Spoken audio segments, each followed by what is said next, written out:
நினைப்பதொன்று கண்டிலேன் நீயலாது வேறிலை.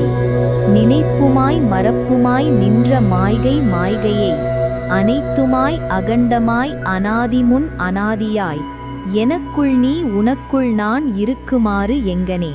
ஓம். நான் நினைக்க முயன்ற எல்லா பொருள்களிலும் எல்லா தெய்வங்களிலும் உன்னைத் தவிர வேறொன்றையும் காணவில்லை. இது இறைவன் வேறு நான் வேறு என்ற எண்ணம் அழிந்த நிலை. அத்வைத அனுபவம் தொடங்கும் இடம். நினைப்பும் மறப்பும் அறிவும் அறியாமையும் எல்லாமே உன்னுடைய மாயா சக்தி. நான் நினைப்பதாக நினைப்பதும் கூட நீயே நின்று நடத்தும் விளையாட்டு. எல்லாவாகவும் இருக்கிறாய். எல்லையற்ற அகண்டமாகவும் இருக்கிறாய்.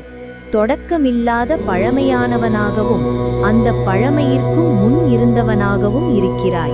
காலத்துக்கும் அப்பாற்பட்ட பரம்பொருள் என் உள்ளே இருக்கிறாய். நான் உன் உள்ளே இருக்கிறேன். ஆனால் இதை எப்படி விளக்க முடியும்? இது வார்த்தையால் சொல்ல முடியாத ஞான அனுபவம். இதுவே ஓம் அகம் சிவோகம், ஓம் சிவம் நானே என்ற நிலை. இறைவன் வேறு நான் வேறு இல்லை. நினைப்பவன் நினைப்பு நினைக்கப்படும் பொருள் மூன்றும் ஒன்றே. சிவம்.